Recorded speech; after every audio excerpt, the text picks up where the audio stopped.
Hey, hello everyone, Sean Simons, PPG Grandpa. Welcome to this bonus episode with PPGShane.com on Tuesday Night Hangouts. Tonight's episode is, we're talking to Nick LaBeouf. If you don't know, he's the guy that had that little accident over at Bad Apples 2021. So we're able to get a little interview with him for about an hour. And then after that, we were able to talk with DP.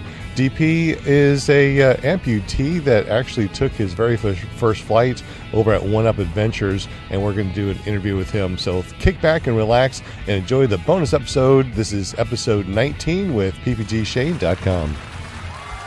Craig Couch, yo, yo, yo. Hello, everyone, and welcome to Tuesday Night Hangout with PPGShane.com. And we have two special guests tonight, but before we get to those folks, we are going to introduce those in the on the panel. We have Sean, since you're going to take the longest with your first two and only two.coms. Introduce yourself. You have to give Sean special instructions. Where's he at? He ain't even there.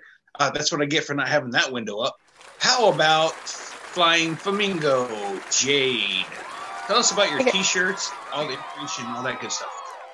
Hi guys, Flying Flamingo Jade. You can reach me at paramotorgirl.com and Flying Flamingo Jade on YouTube with some of my videos that I've been putting out. And I also do Tomahawk tees, and you can check that out through Facebook right now. And I make sublimated. What is a Tomahawk tee? Uh-oh. Good. Broker. I make sublimated t-shirts, socks, puzzles, and I'm working on 12 vinyl shirts for a business right now, a logging company. Gentleman watches our show at times also, and he's looking into getting into paramotoring also. And anything you are interested in, just check me out message me on Tomahawk Tees, Eric or I. All right, thank you. Eric, where can we find you? You can find me at PPG Lear. I do not do any sublimation, but I do fly paramotors. And I don't have any videos because I have to depend on my wife to do it. That's it. Honestly. All right, Sean. Sean, I tried to introduce you, but then I realized you weren't there. So sorry about that. Yeah, hello everyone. My name is Sean Simons. They call me PPG Grandpa. Hopefully my internet's good enough that you can hear me. You can find me at ppggrandpa.com, and you can find my merch and cool shirts and stuff over at iloveppg.com. All right, and then we have one of our special guests tonight is Dave Perry. You guys know him as DP. DP, where can we meet you and find you and see you and all that other good stuff? www.ppgfootlaunch.com. And I don't know what sublimation means. I don't think I'm doing it, but I've got to think it's some sort of a printing process. Yes? Yeah, you just make copies. Copies? Making copies. Jeez. So like the shirt that's in the background, you don't feel any of the it's not vinyl, it's like an ink that's heated into the cloth, polyester. Cool. So it's not like those patches that make you sweat really bad on the inside because it's against your skin. They're terribly uncomfortable. Yes. Cool. Yep. Awesome. And tonight I am doing this from my computer using my wonderful webcam. So this way I can work out some other things, send codes and all that stuff to everyone. So tonight we will be having Nick LaBeouf and Dave Perry. Nick's running a little bit behind, and I don't want to get into Dave's story quite yet until after Nick, because I don't want to stop and then start Nick and then go back to Dave, because Dave deserves the floor too. But Nick can only sit for a certain amount of time, and I want to make sure that he's comfortable. And then when he's not comfortable, he can jump off, and then we can get with Dave. So yeah, don't outside start with me. I'll put him to sleep before the show even really gets on a roll. Not even yet. Oh, Nick's here. He just doesn't know yet. You just don't know yet. Samsung Galaxy. Can you see me? No, we can hear you. You got to turn your video on. I'm trying. I don't know what That's I did. all right. Take your time. We have until well, we got a couple hours. More. Melissa, someone's at the door. I know.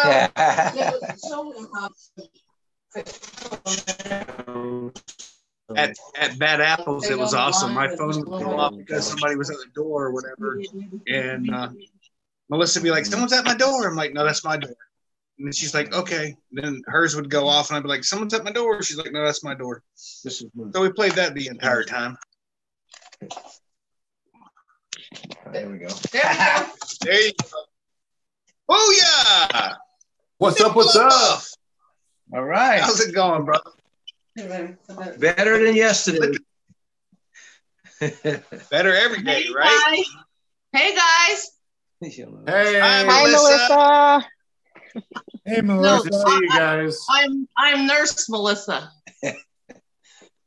I have a title now. Nice nurse, right? Not naughty Yeah. nurse.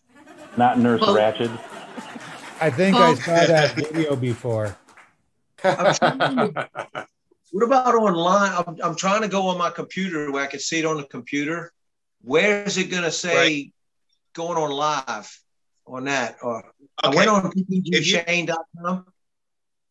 Okay, and now you're just going to click on the live video that's playing right now.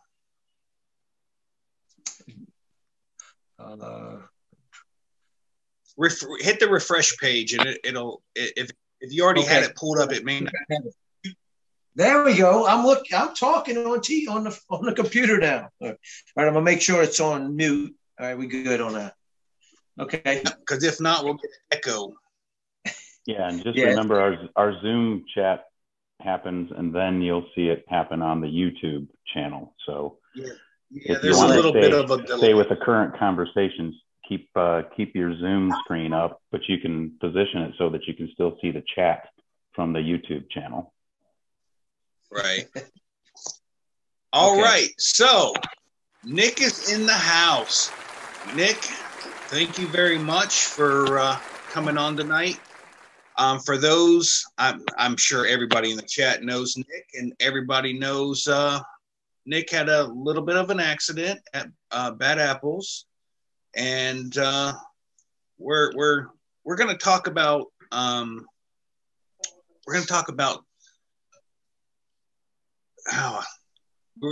the accident, but we're going to talk about why it happened and how, as new pilots and experienced pilots, we can learn from this. Nick, tell me, how long have you been flying paramotors? About 18 years. 2004 was it like December 2004 to be exact. It's a part of my life now. I mean, my life even my work revolves around me power paragliding. That I consider myself a professional paraglider because my job is really a hobby. But I enjoy doing it so much that's what I'm planning to continue doing too. But yeah, on the accident behalf, and I definitely stalled the wing. Never had this happen before in my life. But I pulled into the brakes a little too much, and the brakes didn't retract. It was like I pumped them a couple times, and it was just slack in my hand. I was going to make a couple wraps. Then I chose to just grab the risers and try to get it to speed up. And by that time, I seen I was going to hit the ground. So I kind of like gave up, killed the motor, and put my legs out. That's kind of short, but I could answer questions in between if y'all want to ask anything. That's kind of what happened, but all in a rush thing. Maybe I'm okay. Doing this. Well, no, it's fine. So what was the weather like when you decided to go fly? I did the weather on a friend that has a live weather thing with a little whirly bird, and the weather was 17-mile-an-hour wind with 21-mile-an-hour gusts. That's doable for me. I've flown with 20-mile-an-hour wind, 25-mile-an-hour gusts.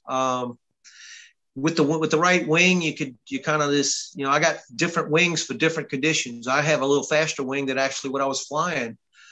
But I chose this one because it was a Armenia wing that's usually bulletproof on any conditions. I've flown it probably at the beach at 25, 28 mile an hour without any issues, but that's the beach. And I figure right. my guide to flying in conditions like this is really if the gusts are not greater than 6 mile an hour above the sustainable wind, and it's doable for me. And I did normally when I fly any wing, I release the trimmers all the way out, but I'd planned on doing some low flying just to basically almost stall the wing and just come in and do some touch and goes, at as slow as I can get it to go. And I never did let the trimmers out like I normally do. That was a mistake by me, but I knew that's what I was going to do. And one of my friends had walked out on the field, Matt Minyard, he'd brought me a French bread. I talked to him the night before about 10 o'clock at night. He says, "Do you want me to bring anything from Louisiana?" Because I'm originally from Louisiana. I said, "Yeah, bring me a fried shrimp po' boy. It'll be all mushy by the time I get there." And I said, "Well, just bring me a French bread," because the French bread from Louisiana is like crispy on the outside, like you would even think it was stale, but the inside is still soft. Just as reminiscent, because I'm from Louisiana, you can't get that in Georgia. I've been in Georgia 25 years. All right, we have our first few questions in the chat. One from Bill A. Says, "Nick, if that can happen to an experienced pilot, tell us what not to do." I just basically got into the brakes too much. Like I said, if I'd had the trimmers out, I think it would have not even done any problems at all. I had the trimmers still in from about I wasn't fully in, but I was about 3/4 of an inch in, and I got 6 inches of travel on these particular risers. I just planned on flying slow. And I just never did let I normally do, just because it was just one of them things. I just normally, as soon as I'm off the ground, I let both trimmers out, and I'm full trim every other time. And so Sean Simon wants to know, what rating is your wing? Was it a BC?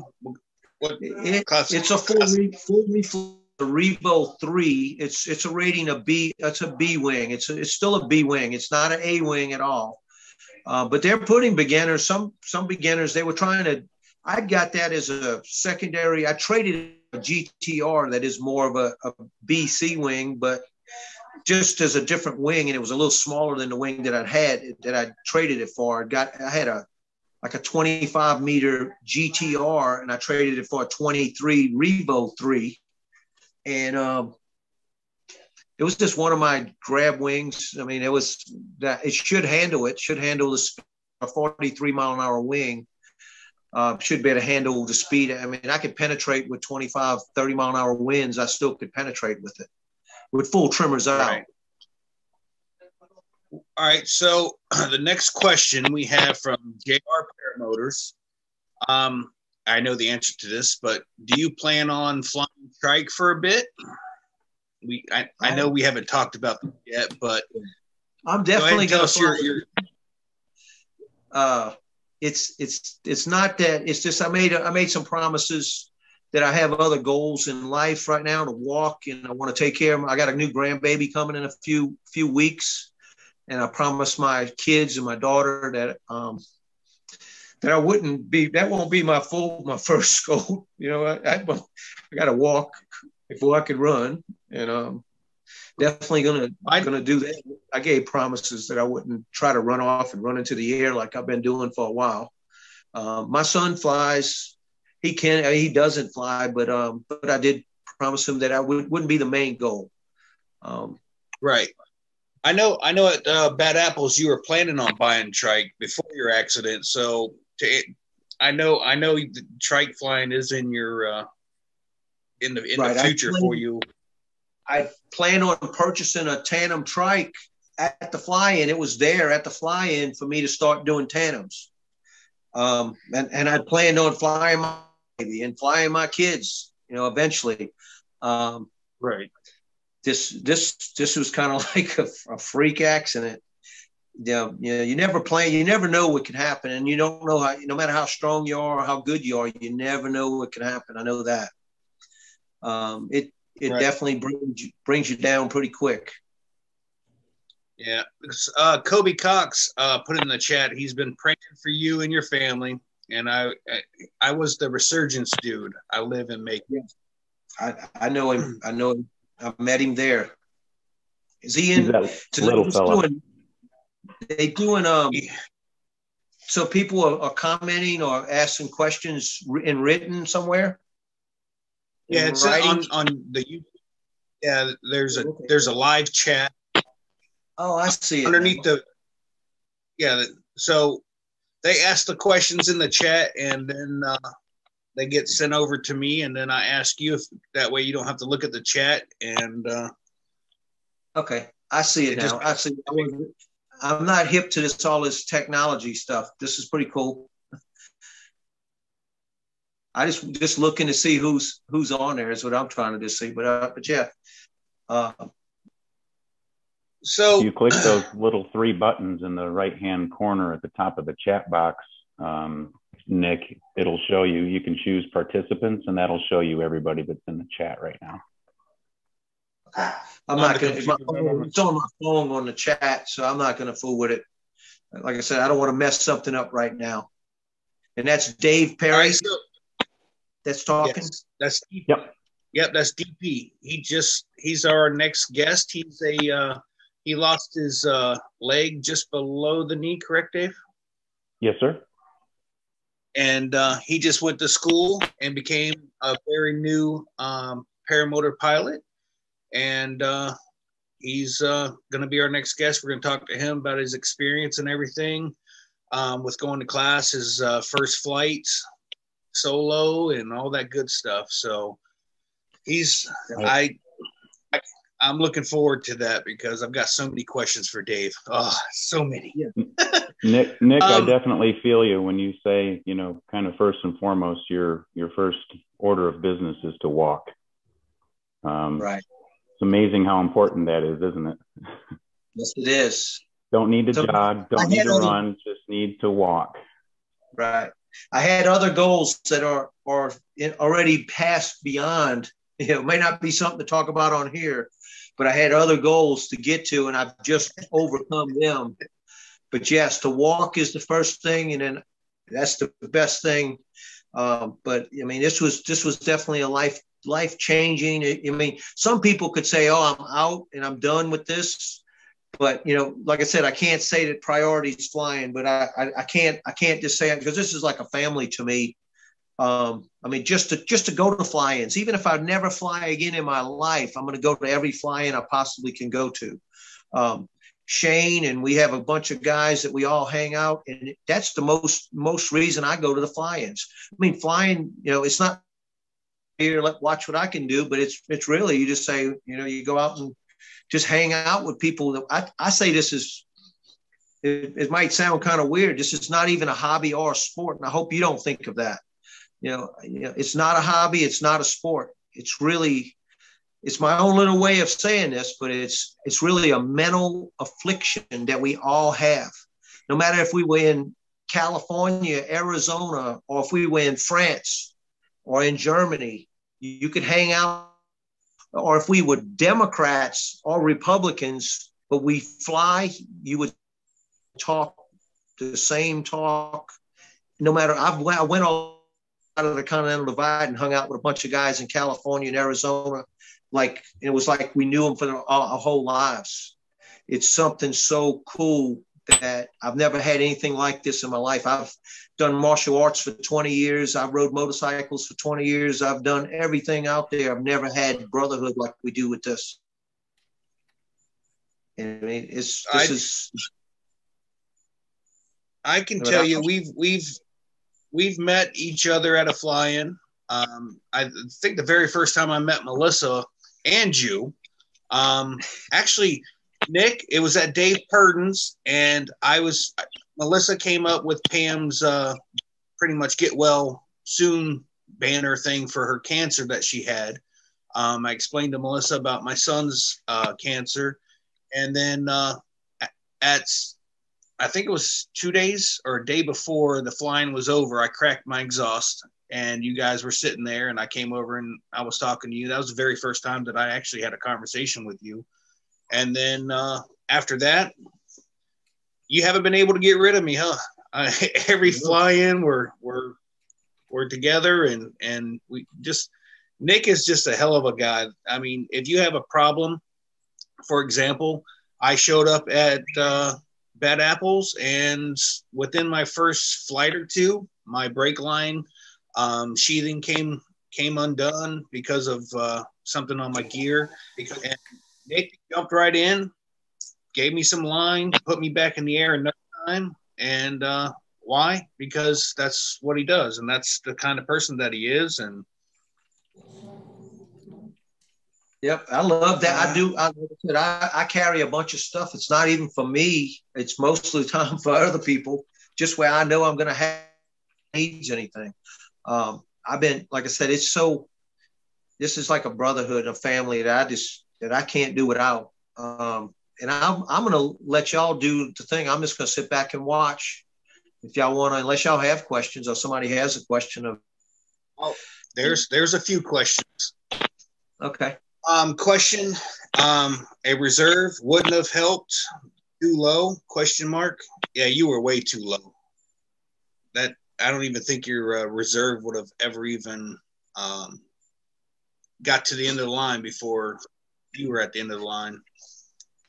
I have a reserve my wife purchased for me in probably 2005. It's never been on my motor, because what I was told that a reserve's only good for is to climb out of a tree if you ever go down in a tree. That's what I was.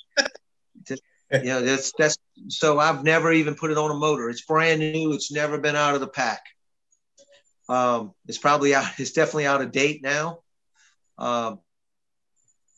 And I actually put it in the camper to see if somebody wanted it or whatever. I've never even thought about putting it on my motor. Anything below 500 feet, I heard that you're still going to bounce anyway. Or, not that it would, maybe if you need to throw it, you need to throw it. But I've never had to. I've done SIV clinics and and wore 2 reserves on that. But never had the opportunity. I never had to even just in case something does go down. What fly-ins are you planning on this year? Understandably, you're not flying, but I know you still want to go to fly-ins. So, what fly-ins are you? Dave Purden's will be, but definitely on the Dave Purden. If I'm walking, even with a walker, I'll be at Dave Purden's. The Moonshiners is only say 2. If that weekend, and I might be able to talk myself into coming, or maybe even a day ride just to come there and then leave, or even stay at a motel instead of bringing camping and all the gear. But I might wind up showing up there, but I'm definitely going to be at Dave Purden's. Okay. Okay. If you bring your motor home, do I need to bring like a handicap ramp so you can wheel yourself into the trailer or the camper or what? No, I'll be in that walker for at least a walker, if not walking. I might be running by then. Oops, that's me. I'm sorry. I am so sorry.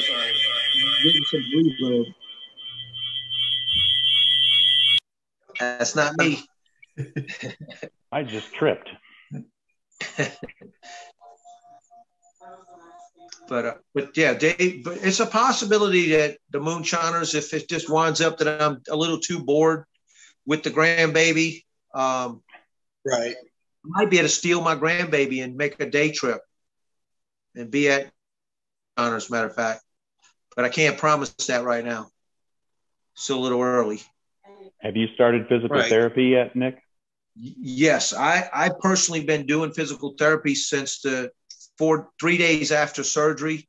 Wow. And I'm doing it myself here. I mean, I'm doing all my exercises. I'm actually kind of sore from doing my exercises, my leg lifts and stuff. But they still limited me for everything in the chair or in the bed. I'm putting on, I lost about 15 pounds. I did get on a scale at the doctor's office. I lost 15 pounds. I'm losing my butt. I have no muscles in my butt right now, but it's been a month today. Actually, the 13th, it'll be a month. And the thing behind me, my screen is really a screenshot of the day that I had the accident. I didn't do that on purpose, but it was actually in my phone, so I just put it in there. Not that I want to brag about it, but that was the date that I'm going to remember. At least it wasn't Friday the 13th. But I'm not superstitious, but it just, like I said, things happen. I've told my kids a long time ago too. I don't want to keep keeping the floor. I want to turn it over as soon as you can. But if I say it like this, or anybody that does die doing this, at least you got to do these things. I'm not saying you die doing it, but if you die, at least we had the opportunity to do the things we wanted to do. The opportunity to do the things we do.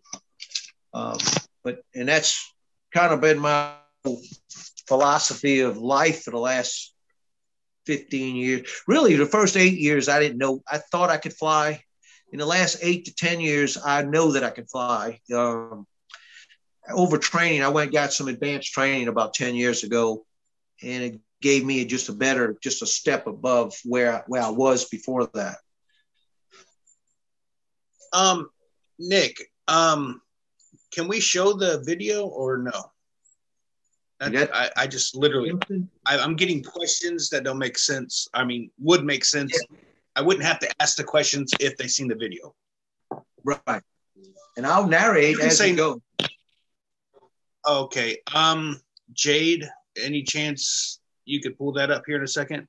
I know it's a spur of the moment there. I literally just thought about asking about. Okay, let me see if I can figure out how to do this. Okay. I can't do it on my Mac, I don't think.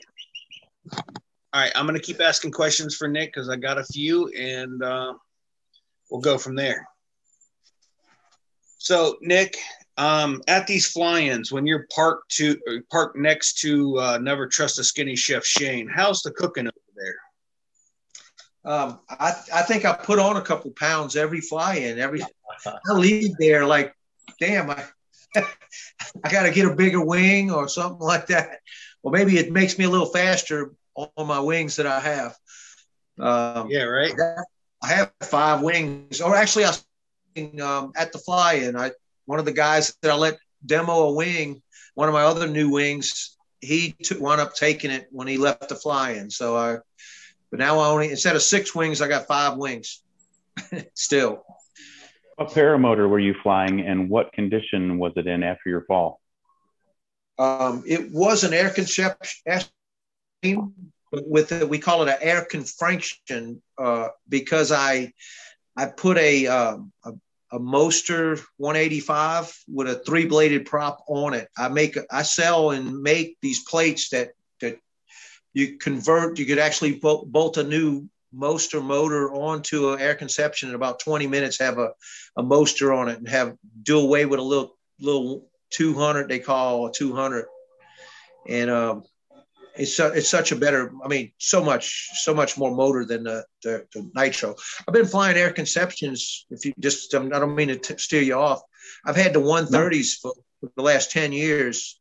And then I recently purchased the nitro, and I didn't notice that much more power than a 130 with the nitro. And so that's another story. I don't mean to just keep buying in. You wanted me to? I'll stop there. But I'm friends with No, LeBron. no. He's if you don't mind. Hey, Nick. Yes, sir. So yeah, when Jade and I were there, Jade was filming, and she's been very protective of the video, just so you're aware. And we know we had some people kind of upset at us that we didn't give them the video that we didn't know at the time were your friends. So, and Jade has reached out and apologized, and actually your friends came and apologized to them. But this is the second time we've seen this happen and video this. I think either we need to stop videoing, because every time we put a camera up, people get a lot of courage, or we need to go to more beginner people fly-ins where they're not doing that stuff. So, but we do have your video, and she's going to try to share it here. As long as you're not trying to share it, Eric, because you'll shut the whole internet down. I will. There's nothing on it that would be, I mean, it's not a very, I'm not saying it's not a good video, but it's not showing much. I know it wasn't a collapse. I know it wasn't a riser twist. And that's why I'm saying, go ahead and show it where I could prove that. But it was just, I know I stalled the wing because the brakes, and then it kind of locked out where I couldn't control anything to go. When I finally got it to speed up a little bit is when it locked out and just rolled in, and I jumped out of the harness. I tried to land it about 10, 12 feet off the ground. I tried to jump out of the wing and land on my feet. I do have a video. I don't have Jade's video. Someone, I forwarded it to a friend of mine's, and he put it on his slow motion camera. He says I bounced about 3 or 4 after the initial landing, and I bounced bam, bam, bam on the ground. I couldn't see it because I didn't look at it in slow motion. Right, Nick, this is Will. And I just want to say, man, you look great. It's really, really good to see it. Really. If I'm glad I took a shower today. I don't take a shower every day like I normally do, but the last few days, if you'd have seen me even today, but my hair was flat on the back. It looked like an Indian because it was all flat up here, poking up in the back. But that was good. I got a question for you. How's your shin? Remember what? Your shin. Remember you ran into my paramotor rack? Oh, yeah. You know what? Yeah. You still got a mark there? But I thought that happened in the accident. No, I remember that. Yeah, that night. Yeah. That happened in the accident. That's right. Yeah, I think that hurt worse than the pelvis. But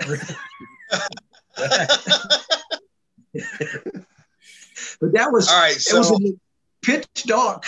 yeah, I should have taken that off earlier. Well, I'm glad that you're feeling better, Nick. I'm definitely glad that you're feeling better. Definitely was worried about you. Yeah. I'm sorry I didn't get to everybody right off the bat too, but I was glad that people were calling when they would, where I could just say, hey, I'm better today than I was yesterday, but I'm not as good as tomorrow. I'm just trying to stick to a positive attitude. I could see how some people could really get depressed pretty easy. I tried to keep it positive the whole time because I have to be strong for my kids and my wife and stuff like that. So I was that attitude. Well, what's been really nice is following Melissa on Facebook, and she keeps everybody updated.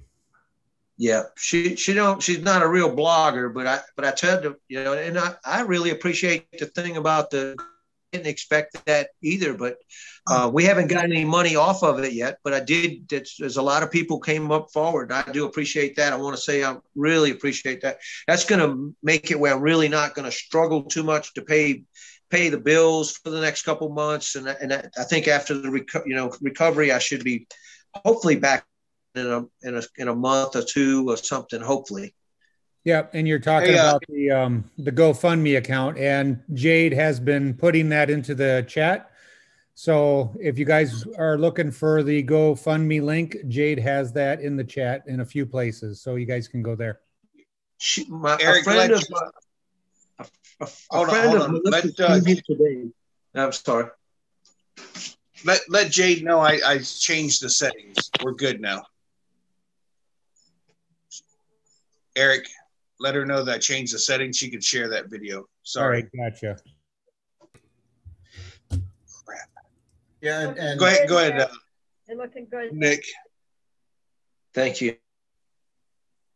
All prayers lifted up for you.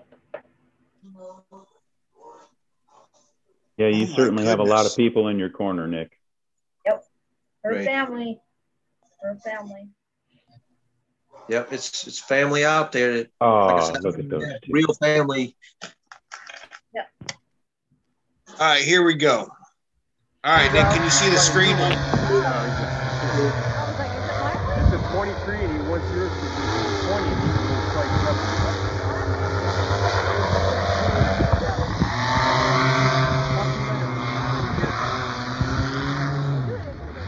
oh shit!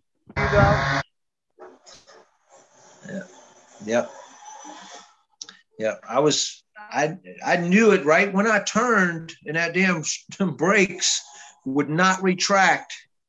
I've never had that happen in 18 years. I mean, I fly in different conditions all the time. I'm looking at it on the computer now.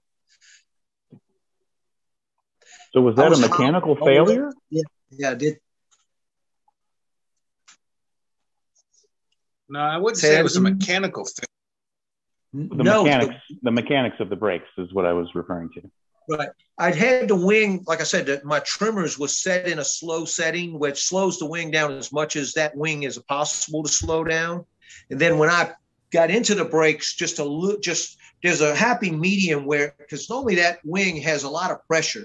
It's really collapsed that wing. Even I've actually tried to do a frontal collapse on that wing in SIV clinics and stuff. I could not even collapse that wing, but I've never really tried to do a stall, but actually I stalled it. When I got into the brakes, I just went just that little bit too much, and then it just wouldn't go back up. The strings will just loose. Normally, I've in other cases just make wraps on brakes if you had slack, but it was so much slack that I almost did it. And I said, no, I grabbed the A's or grabbed the front of the risers and tried to pull the wing. And that's when it turned. It was too late. No return. If you see that in a video, that it just made that turn. I call that lockout, when you really have no control. It just locked out and did a little turn. And that's when I actually I remember killing the motor. I actually killed my engine, and I hollered, fuck, that I knew I was, because there was people on the ground right below me. And that the guy with my French bread, he was standing there with my French bread and almost hit him. I was like 6 foot from him when I bounced. Dave Perry wants to know if we can do frame by frame on that. I don't know. I can try to go a little slow and going through it. I know, Nick, you said when you first started talking about it that you put your legs out. Did you mean you put them down, or you stuck them out straight like you landed on your butt? I got them out of the harness where I put in my butt. I had already got out of it like I was going to land it. Right when that wing turned on me.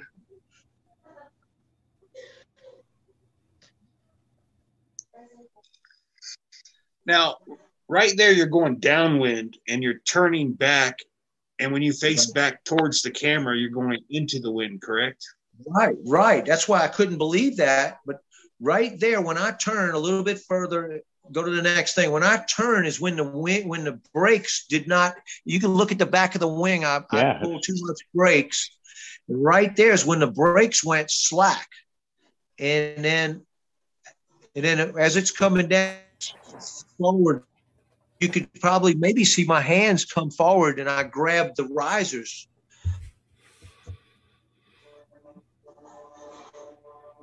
Grabbed the risers. Yeah, I can't see it too much. Yeah, I could maybe see it on the computer. I'm in on the computer now. Yeah, right there. It's in the brakes too much when I made the turn. Hey, your hand is all the way down. Your left. Yeah. Your hand is all the way down. Yeah. And see, right there, you're back into the wing. So that should have just inflated the wing back up again. Right. And that's when I turned into the wind. I didn't have nothing there. And like I said, you see the guy standing by himself. He's holding my.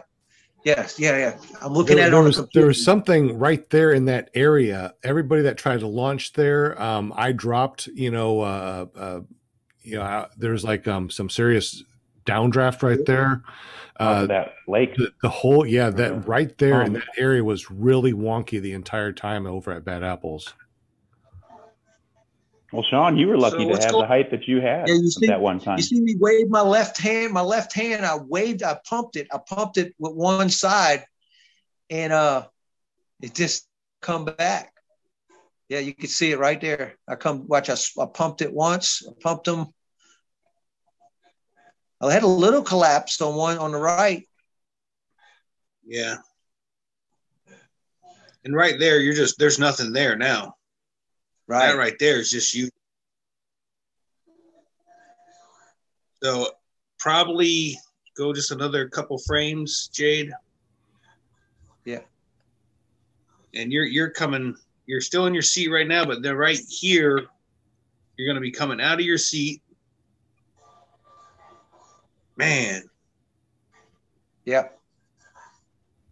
Yeah. You think your buddy would have thrown that loaf of bread under you, you know? Dude, Right. I was waiting for you to say that. That's Shane. what I just knew. It wasn't going nowhere. It was.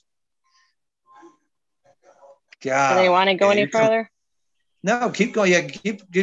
I want to watch me bounce. Yeah, you landed on your neck. Oh wow! You landed on your neck too. When you bounced. Yeah, watch. Right. One more. You're on your head. Yep. Wow. That had to And now hurt you're like dragging. hell. You know, I wasn't even in pain. There's my leg out. There's my left leg. Shit.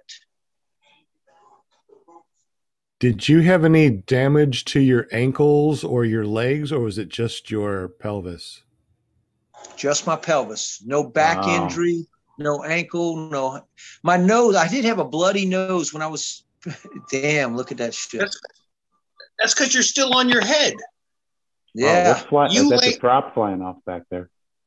Yeah. You were on your head 90% of movement after you touched the ground. Yeah, just so you know. it. Yeah, watch this. Just keep going. And you are now upside down on your head. You're on your head. You go a good still 10 going. feet on your head. Shit, more than 10 feet. So, well, it looks like the frame was protecting his neck, though. See, he's kind of like the frame was protecting it, the hoop part. Yep. And believe it or not, the frame was intact. I only broke two of the they call the carbon fiber things, and my ring is still good. I did tear the net. I only got to get one piece of titanium welded, but yeah, I think that's what might have. Wow. About how far was that drop, you think? Where do you think he just? Like I said, when I jumped out of it, I was probably there. So what is that? 50 feet? Like 30 or 40. When I got out of the seat, I was probably 15 feet off the ground. No, I mean like from right about there where you just sort of dropped. Oh. 40? It's not so much that he dropped; it's that forward momentum too that just it just drove the ground.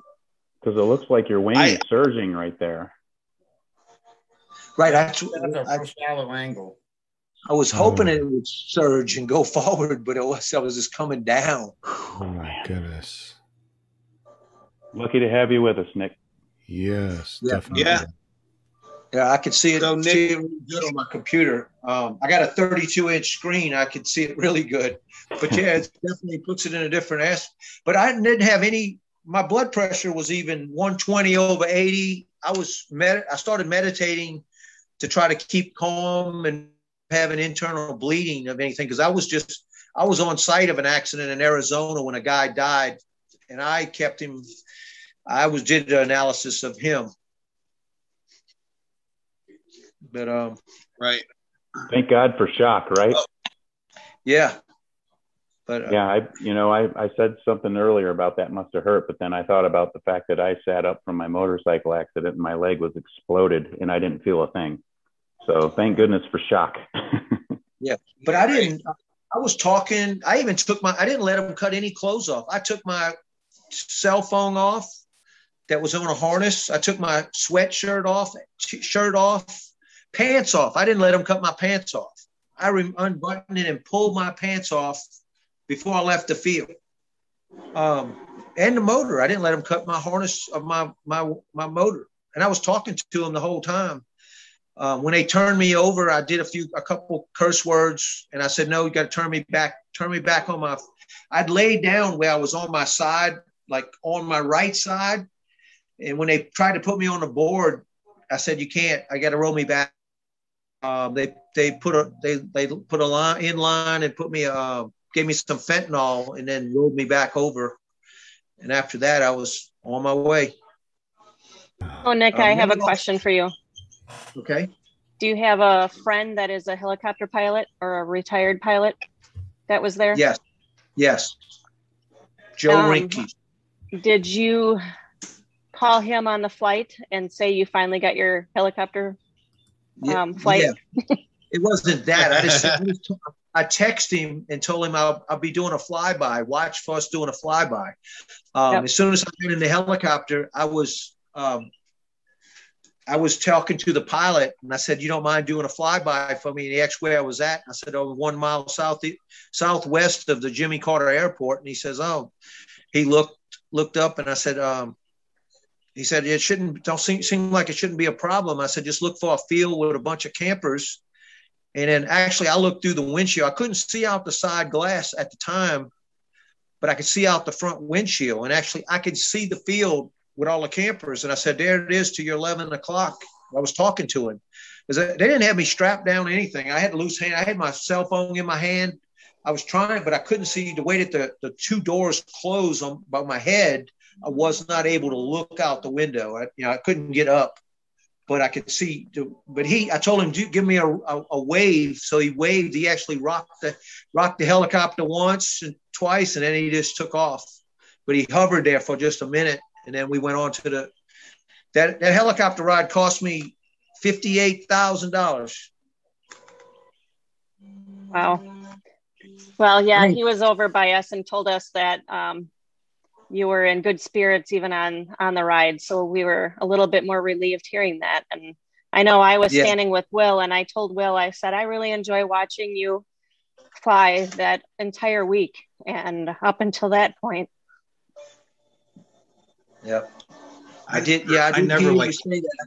And but yeah, I enjoy. It's not like I'm out there to even show off. I don't need any spectators. I do it for myself. But yeah, I was in communicate with him where I was able to tell him that I'm going to have a flyby. I didn't say this is my first. I've flown in helicopters before, but I've actually flown helicopters before. But I just told him I'll be doing a flyby. That is awesome. How's your comfort level right now? Are you good? Shit. I just came down the driveway about 20 miles an hour a while ago in the wheelchair. Was it No, I'm good. I'll stand by and stop talking unless y'all got questions. No, but I'll stand. I'm good. You're sitting down. Melissa just brought me another pillar. I'm going to probably just add to my pillars. I'm going to stand up and put which you're not supposed to be doing. I'm not supposed to do. Now I got 2 pillars. I'm a little taller now, but I'll stop. I'll let someone else take center stage if you'd like. Hey, Nick, I can't believe I'm saying this, but I could listen to you talk all night long. Oh, well, I still have a lot of campfire stories. So some that are a little bit more embarrassing than others, but I gladly will share them with you at the next fly-in. Right on. I'm going to take you. I was going to say at the next fly-in, if there's a campfire, we're all going to be sitting around it listening to Nick's stories because he's shared a few with me, and I can tell you right now, the accident wasn't bad when he got to the hospital, and the things around him were bad. And the stories he's going to share with us is going to be the accident wasn't bad. Let's just say so. It looks like Dave Purdens. Looks like Dave Purdens. If when that happens, we will all get to hear Nick's stories that he shares about the wonderful ER that he experienced that he had. Yes. So when all right, when let's were you go ahead. discharged, Nick? How long were you actually in the hospital before they let you out? Exactly 7 days. Okay. I was in on the 13th and I got out on the 20th. Did you get a sponge bath? First sponge bath was second day after home. I thought that's all put up for more. I mean, I had $20. I was trying to get no. It was better. In the hospital, I didn't get any sponge baths, but when I got home, I got.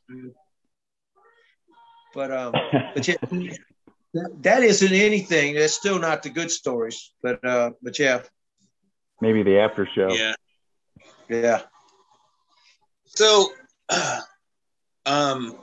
Nick, any words of advice for anybody is there anything you could have done differently? I mean, it's just a freak accident. It's just, there's nothing to look out for, something to be cautious about. It's just, the accident was an accident. It was an accident. The only thing that I could have done to prevent this, I think, was to let the trimmers out like I normally done, 1,700 times before. I stopped counting flights a year and a half ago at 1,700 flights. I don't count hours. I used to count actual flights, and then I just stopped. So I probably got over 2,000 flights, and I normally almost every flight, no matter what wing I'm flying, I let the trimmers out. Don't ever fly the wing too slow. Would definitely solve this from ever happening to anybody. Right. Ground speed is a friend, just like altitude. Altitude and ground speed is the main thing of this actual accident. It's my own pilot error. It definitely was pilot error. It was not mechanical. I wish I could blame it on somebody else. It was basically pilot error. Right. I remember our Mexican dinner night. What was that? Was that Saturday? And somebody was telling me that when you're that close to the ground, you need to have those trimmers all the way out to give that wing a lot of speed, and then you have a lot of flare authority. Nick probably doesn't remember who told me that, but Nick, unfortunately, you left on Wednesday, and you didn't give me a chance to give you something, but Jade and I, we get these little paramotor guys that everybody's hanging from their windshields. Oh, yeah. And we would like to get you one. So I'm going to find Melissa on Facebook. We're going to get your address. We would like to get you one. We're getting another shipment in from overseas. They're all handmade. And we'll get one to you. I got a couple coming for other pilots here. And so I would like to get you one. I definitely appreciate that. That's cool looking. You bet. Wow. Put your trimmers out when you put it on your rearview mirror. That's true. I do preach that to new pilots about landing, because people tend to want to come in slow to land, and that's why I do preach that. I am guilty of preaching, let your trimmers out, come in, and then you have more brake authority. Because you see a lot of new pilots come in and then stumble and fall on their face every time they land, and they can't try to blame it on something else. And I said, well, you let your trimmers out, and then you come in and you got more brakes. But yes, you're 100% right. I was preaching that on Saturday night. Did I drink a margarita or anything that night? You cut out there. But yes, but that wasn't the problem. Yep. I'll let y'all get to somebody else if y'all want. Tommy Sutherland just donated and will share. Nick, thank you for sharing your story and thankful you are recovering. Holy crap. I can't read apparently tonight. Dave Perry says you have such a great heart. Jade, that's to Jade. Never mind. We got John from Slow Days. Well, man, thank God you're doing as well as you are. Tony, kudos to you, Nick, for letting us see this. Get well soon. So, Nick, you got a lot of support. A lot of people. I'm really glad to see you tonight. And I know last week we were going to try this, but you weren't up to par with it. And that's like I told you, I love to hear your story. I'd love for you to share it. And I'm really glad that you're okay and we're able to do this tonight. Any plans to tell this story on any other shows? That David Wolf, he actually did talk. I did talk to him, and I did say I would do a show with him. He may not be happy that I'm on your show, so it doesn't really. I don't really care. But I could blame it that maybe I was intoxicated on some kind of medicine or something. No, but real quick question. Did you tell me somebody asked you to come on another show? Yes, that was David Wolf. Oh, I don't know what PPG. Hold on. Did you tell me that you have or have not been asked to go on another show? Because you told me you hadn't been asked. That's why you were on here tonight. Yeah, I was asked that I would, and I even told him probably, I wouldn't have a problem doing it. But again, it's not about, I'm not politically correct any other time either, so I don't care. But whatever. Well, Nick, there's a few. I am politically. Sorry, go ahead. Hold on. Shane.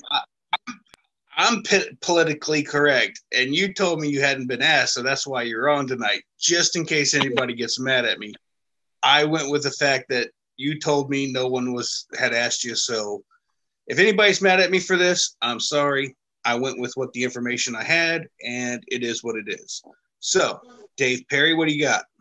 Oh, I was just going to say he should still do David Wolf's show because even though there's a lot of folks watching tonight that also watch our Paramotor Nation, there's a lot of folks that I'm sure would love to hear from Nick and hear his story and ask some questions because there's a lot of folks in the community I can tell that are just interested in his welfare and how he's doing and probably have a lot of questions.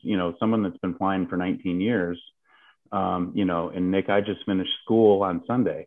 So obviously, to me, to see that video and to see and hear you talk, about this after 19 years of experience, number one, it kind of scares the hell out of me. But number two, I've been through a little bit on my own with a motorcycle accident, so it's not too bad. But yeah, I think it's important for everybody to hear that it doesn't really matter what your skill set is. There's always that possibility that a life-changing event can happen in this sport. And, to have you here just to give your honest thoughts on what happened. And, that's gold to somebody like me for sure. It's not a sport. It's the only thing I disagree. Okay. It's a mental affliction. Yes, it is. It's a mental illness that we all have. Yes. You might not want to admit it yet, but you eventually figure it out. Hey, Dave, do you remember when I asked you if you were sold on the sport after your ride? I know it's not a sport. Do you remember what I said? You said, yeah. Do you remember what I said? I said, welcome to the sickness. The sickness. So I agree, Nick, wholeheartedly. We have Ken Stamey said Shane is the man and the place for breaking news. That's a plus. Nick Griffith also said Shane got the exclusive interview on Sweeps Week. With breaking news, I'm shooting from the hip right now. Ooh, I got it. I got it. See, earlier, Shane, I was going to task you with coming up with some good hip or pelvis jokes for Nick, because you obviously have a plethora of one-legged jokes for guys like me. So, I didn't want Nick to feel like he was being, overlooked. Well, with this accident of Nick, unfortunately, his dream of becoming a professional hula hooper is out. I told him that a couple weeks. What's that, Nick? I'm still gonna go to the Halloween party too, and we're gonna dance all night like we did last time.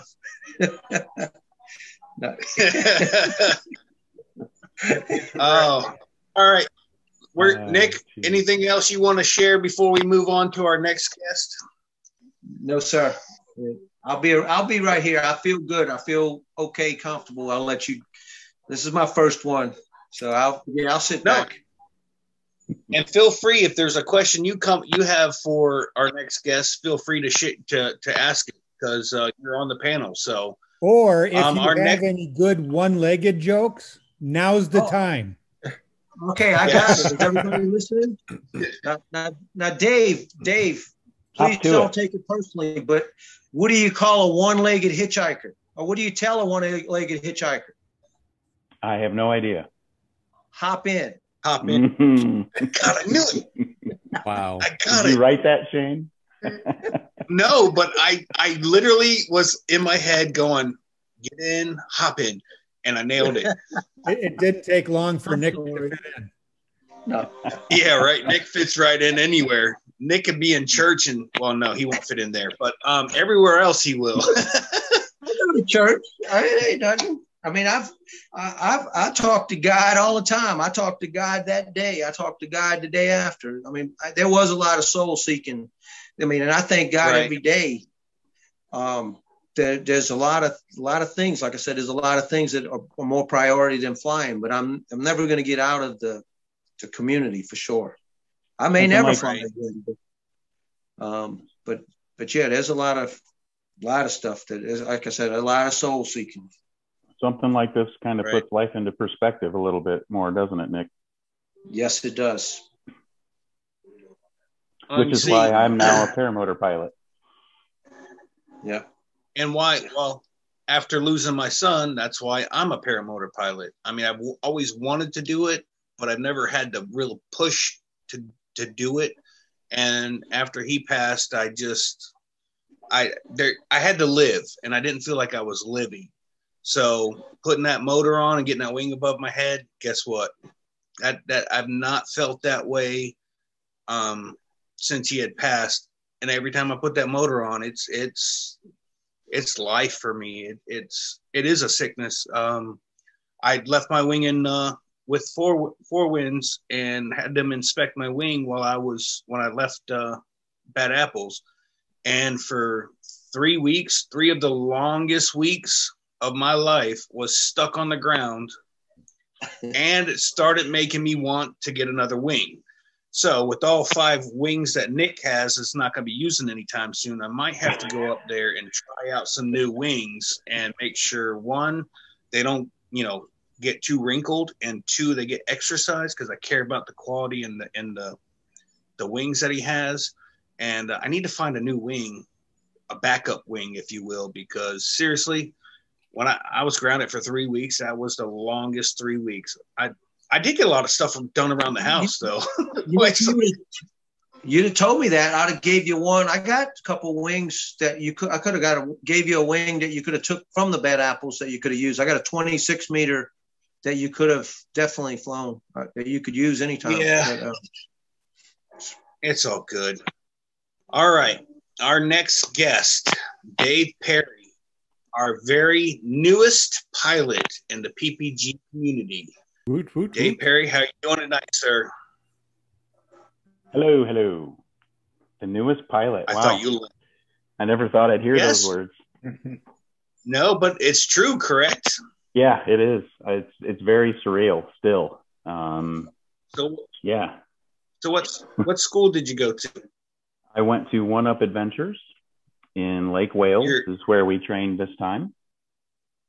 They bounce between Lake Wales and Wauchula as far as Florida goes, but they also go up to Ohio and Michigan, and they have some folks that they partner with, weather permitting. So I was in Lake Wales. Who were your instructors? Instructors were Travis Burns, Kyle Mooney, and Allie. Now, as quick as you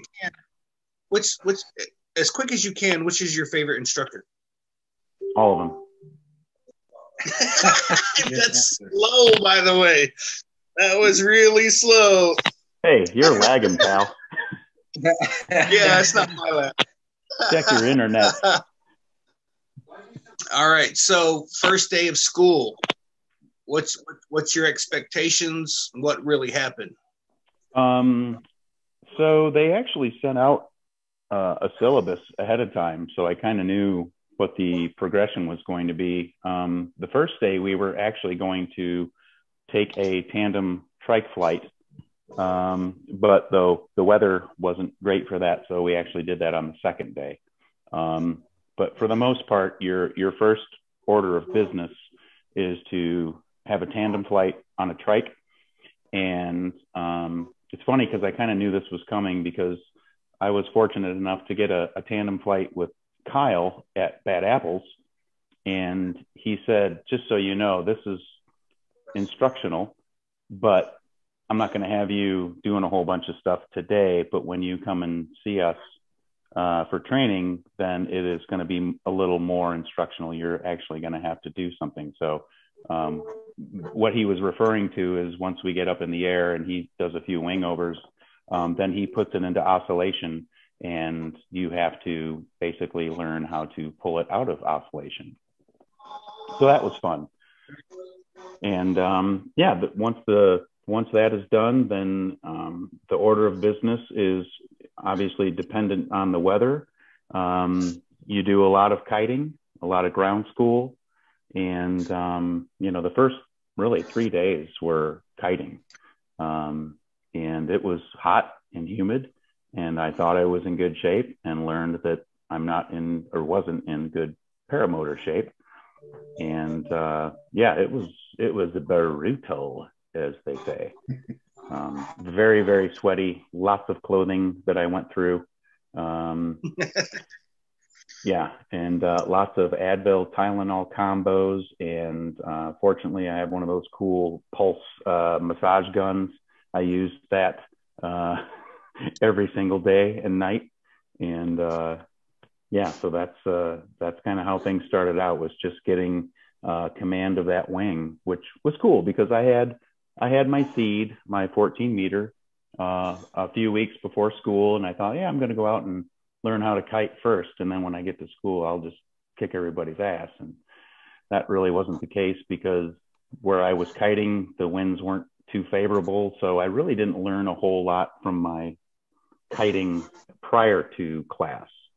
But I can definitely say that I can kite very well now. And to me, that is, once you kind of get it, it's so much more fun. It's not really work. So like, I was just chomping at the bit all day today. I wanted to go out and kite, but our weather down here in South Carolina was not too conducive. We're doing some rain right now, so didn't get any kiting in. Right. But that's the first part of it, is just the ground control and the kiting. And how well did you do with the towing? The towing was cool. It was funny. My first tow,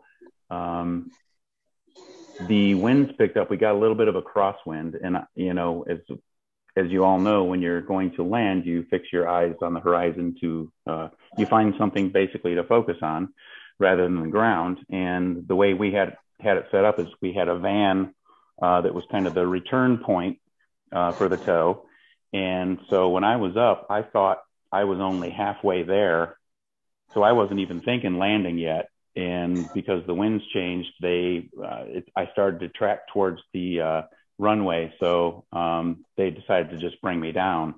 And for whatever reason, whether it was through comms or my own idiocy. I wasn't ready to prepare to land yet. I thought I had another 50 yards to go, and all of a sudden, here's the ground. So yeah, I did a butt landing on my very first toe, and the kite went out into the runway. So that was real fun. Yeah, no, it wasn't embarrassing at all. How many toes did you get in? That's a good question. Several. So yeah, we did a couple of days of that. So so all the rest of your toes went well after that? Yeah, they were no good. More butt landing? No. Okay, so it was cool. Get any videos? Yes. Hold on, we're getting to that, Will. We're getting to that. I'm just asking. I know. I got it all written down. I'm covered today. I'm not winging it. Get it? Winging it. Mm-hmm. Never mind. Moving on. So on the day that you're going to be taxiing, can you tell us how it all started, what it led up to? Yeah, well, we did on two different occasions, 2 different days. They strapped the motor to my back, and I will say I was very surprised at how heavy it felt to me. I had the Fly Products Rider with a Moster 185, and I'm a pretty good sized guy in pretty good shape, and I was really surprised at the weight of that, but more so at the thrust of that Moster. So we were doing run ups with the engine. We were doing lean backs and walking as we're pulling more and more throttle, and I was surprised at how physically taxing that part of it was. Of course, the sun and the heat had something to do with that, but I was pretty surprised at the thrust that Moster had, especially just, when you lean against a building with your arm straight out and you bring it up to full power. I've got a little bit of gunnage here, and it was like starting to fold me up like a piece of paper. So I know a lot of that is technique as far as where you're standing. Part of my issue, being an amputee, is that one of my legs is very strong and very sturdy, and the other one has atrophied. So the muscle and the coordination isn't quite there. So that was interesting, trying to figure out what worked best for me as far as my body position when I did throttle up. And so that was a surprise for sure. It's just that power and figuring out what I need to do so that I don't get face planted or get blown off to the side or something like that. So it was a constant exercise in trying to figure out, okay, I know this is what we're supposed to do now, but now what do I have to do to adjust for my leg to make sure that I can do this properly and not get hurt? So that was always in my mind, was like, okay, I just kind of had to think of it, not as an amputee or not as somebody that is compromised, but if we're being honest, yeah, I'm a little compromised on that right leg. So it was a challenge for sure, just to figure out what I needed to do to get things done. And of course, the other student, which a nice thing was, there were 2 students, 3 instructors. So we were never without good instruction. And the other student was a 18-year-old high school graduate named Ryan, who's 6'4" and muscular and in great shape, with legs like a gazelle. So he picked things up so fast. And, it really made me realize that I am 52 and one-legged. Yeah. Screw the one-legged. You're 52. Yeah, really. And then you add in the one leg. Yeah. But okay, so they're telling you to taxi, and you're taxiing, and then all of a sudden they just tell you what? Well, I kind of had an inkling as to what might happen, because the podcast the night before, there was this guy named Shane, and you asked me what was going on tomorrow, and I said, oh, we're going to do some taxiing with the motor on. And the first thing you said is, oh, you're flying. I'm like, pucker factor. I was like, huh? You're like, yeah, most of the time, if everything looks good and the wing's up and you're taxiing, they're just going to go full power, and then you're off flying, which is exactly what happened. Now, did you cry? Yes. Yes. Yes. When I got up in the air, I cried watching videos of paramotors before I even went to school. Just, I don't know why. It reaches me on some level. Yeah. It's passion, dude. It's the love of the sport. It's the love of the idea. And I mean, Dave, I respect you for saying that. I myself cried my very first flight. They're like, take a picture. And Lauren come running up, and I'm like, hold on, let me clear my eyes first. And he's like, why are you crying? I'm like, I'm crying, dude. Leave me alone. Like, it is what it is. I was just so thrilled and so, well, I was scared. I was amazed. I was excited. It's all every emotion you can imagine all rolled into one happy thought. And it's just an overwhelming thing. Yeah. So how many flights did you get in? As far as full flights, I got 8. And on Thursday, little caveat, on Thursday, towards the end of the week, I had 2 wonderful takeoffs and landings, but my second landing, I strained my quad muscle on my good leg, of all things. And I've never strained a quad muscle before. And so that was devastating to me because we were finished with ground school. So my next several days were nothing but flying, supposed to be. And that day I was picking my wife up at the airport in Orlando because she flew down to see me fly.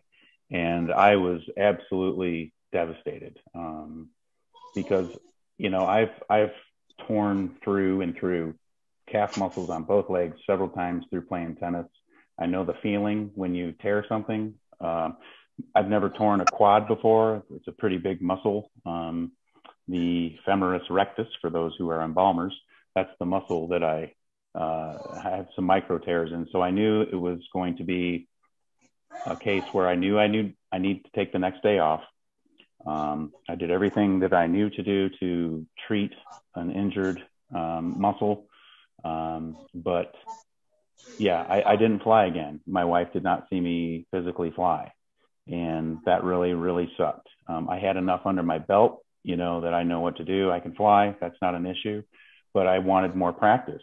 And fortunately, and it's kind of funny because she laughs about it now, she came to watch me fly. I didn't fly, but she did. She got to go up on a tandem because they have the only Cosmos 300 in the United States from Viterazzi.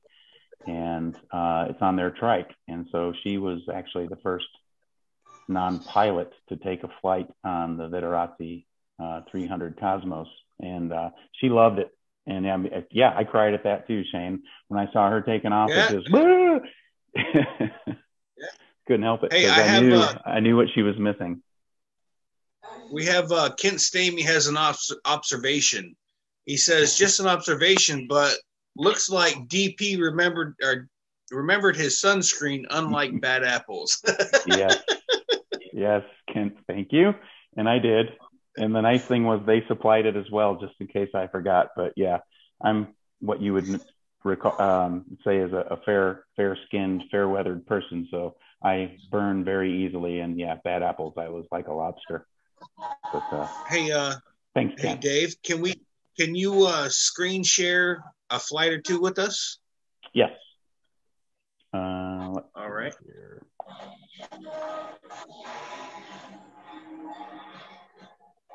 Talk amongst yourselves. All right, amongst ourselves. John Simons. While he's looking up that video. So Dave, you got 8 flights in now? Yes. 12 flights. I've got a couple of failed launches and a couple of failed landings, but I think the way that they count them is, start to finish. Successful. So now are you going back down for more flights? Yeah, that's my plan. Just because of the leg injury, they said, hey, anytime it works for you and us, just come back down maybe for a weekend, 1 or 2 days, and it'll be free of charge, and I'll just get a few more of those flights under my belt. But I suspect I'll probably fly from home as well before I even go back down there. Okay. And the reason that your wife got to fly and you didn't is she's better looking. I don't want to say it to be mean, but that's why she got to fly. So now, thanks for not saying it. Do you have gear? I have gear on the way. They are now a distributor for Fly Products. Okay. So I'm getting the Fly Products rider, and my wing is coming from France right now. It's going to be an Ozone Roaster 326, and that's supposed to be in on August 2nd. So in the meantime, I have my Bruce Goldsmith seed that I will be kiting the hell out of until that time comes. And then, yeah, I'll be geared up early August. Are you going to Moonshiners? That is the plan. I don't know if I'm going to fly, but I am going. Good deal. Okay, so let me know if you all. So once you've actually got some training, Dave, once you actually got training, did you find going back to that 14-meter seed a little easier to use? Yeah. Oh, it was awesome. Yeah. Yeah, I was so happy because I learned properly how to kite, and right. Yeah, it was awesome. How can you prove this is you?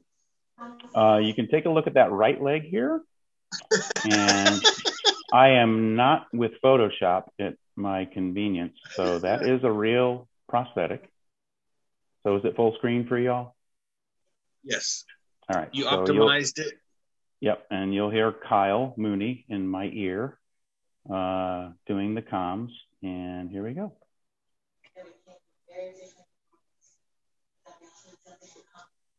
No, you don't hear Kyle.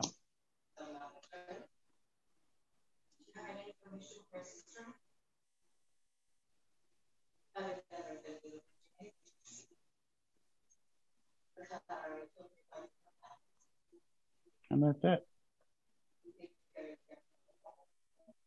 Did that show? We saw it. We didn't get any audio. Was that your first flight? Yes. And what was going through your mind when you were 30 feet in the air? Oh shit, oh shit, oh shit. I did it. Yeah, it's a pretty good feeling. Yeah, it was awesome. Can you hit play it again? Play it again, Sam? Yeah. Play it again, Sam. Let's see here.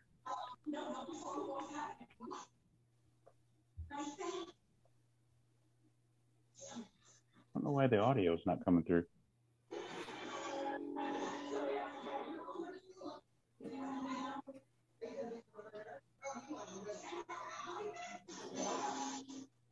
Posture looks great.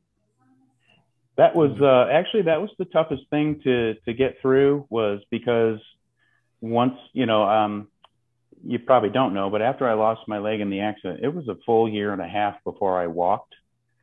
And so using a walker and then crutches, I tended to favor that leg. So a lot of times when I would take off or even kite, I would turn my body to let my left leg do more of the work. So we kind of had to get through myself relying on that favoritism.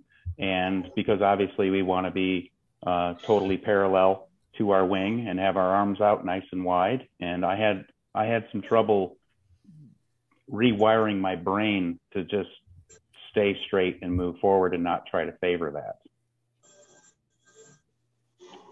And let's see if I can find it. I mean, that's a very good launch. I mean, I wish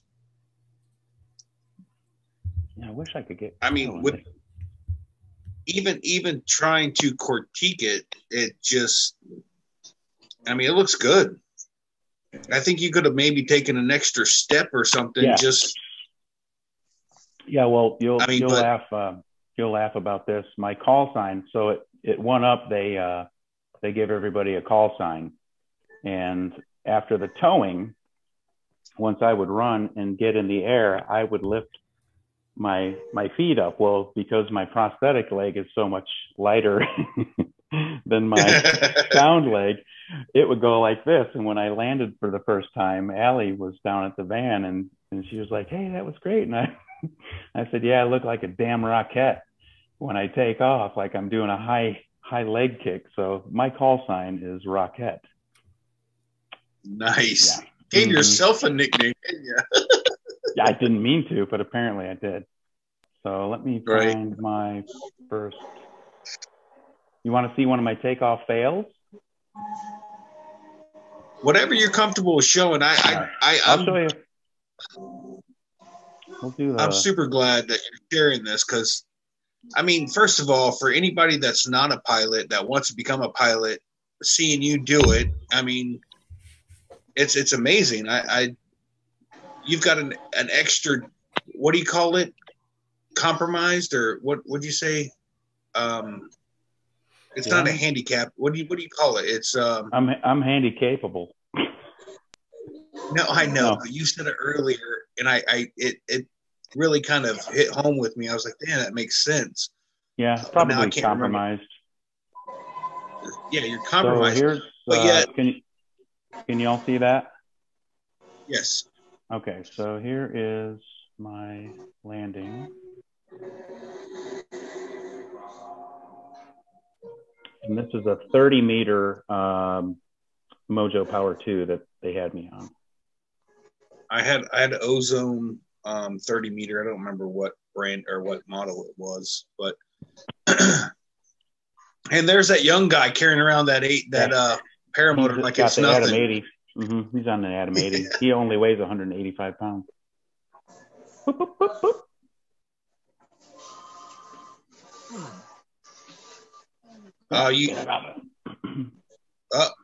You know what, dude? No. Hey, listen, that is a common mistake.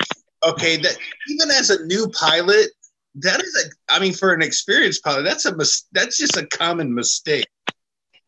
But which one, dude? No, the setting the wing down thing. I mean, if you would have taken another 3-4 steps forward, it would have been perfect. But you stopped early, which is not a big deal. They kept saying, you got to keep running.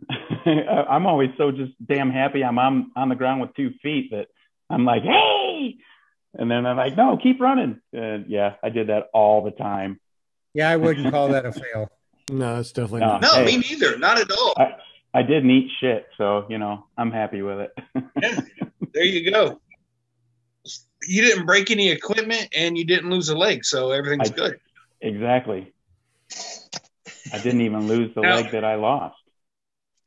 So, Dave, tell me about that prosthetic you have there. I mean, how do you make sure that it's going to stay attached? And so this black part is an outer sleeve, and basically that's kind of like an extra additive protection. The way that I fit down into the socket is by what's called suction. That's the type of suspension that I have. And so I put that outer sleeve on over the top just to make sure there's like an extra bit of suction that keeps me intact with that socket. Right. So that's, because at Bad Apples, I did not have that. And when I went up for that trike ride with Kyle, he said, once we get up, just go ahead and let your legs do what they want to do. And I kept those legs right up on those foot pegs because I was afraid because sometimes that suction can release a little bit and it can come off. And I didn't want to take that chance. So once you have that outer sleeve on, that's just a double suction basically. So yeah, you could grab me by the foot and drag me around the field with that thing and it wouldn't come off. Right. Don't try it. I was just kind of curious. No. I was just curious. Just for those who aren't able to see the video or whatever, or even those who are seeing the video, how do you make sure that doesn't lose suction and fall off? Yeah. But if I see in the news that a South Carolina man loses a leg and hits somebody in the head with it, I'm already going to know who it is. I'm not even going to keep reading. You're going to be the one that gets hit in the head with it, so don't worry about it. Maybe. It would be an honor. So, yeah, So that was, overall, how satisfied would you say you are with your skill level and your training? very, very. To think that I had to sit out basically Friday, Saturday, and Sunday, my last 3 days of training, where all I would have to do is just fly morning and evening. The weather wasn't great, so we did miss a couple evenings anyway. But yeah, even with that being said, I'm so ready to go to go fly.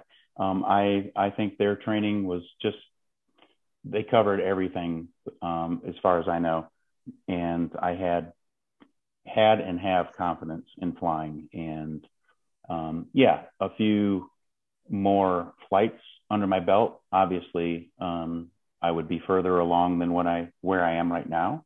But you know, I also look at that as I'll get there in short order as soon as I get my gear. Well, let's talk about the happiest time for your wife and my wife when they got to meet up again. Denise comes riding up on her little electric scooter, and she's like, "I'm not sure what I'm doing." Apparently, she's on an electric scooter, and it was her first time or second. Yeah, whatever. well, we had a scooter in the hangar, and you know, if someone needed to take a pee break or something, you just grab the scooter and go down to the FBO and come on back. Well, you know, once she found out that Krista was down there with you and you texted me, I was like, she's like, "Oh, I'm going to walk down there." I'm like, "Dude, that's longer than what it looks like. Take the scooter." And then I thought, oh my God, what am I doing? I'm sending my wife to her doom. But no, she did great. Yeah, right. Yes. I didn't know how to get over to where you guys were at.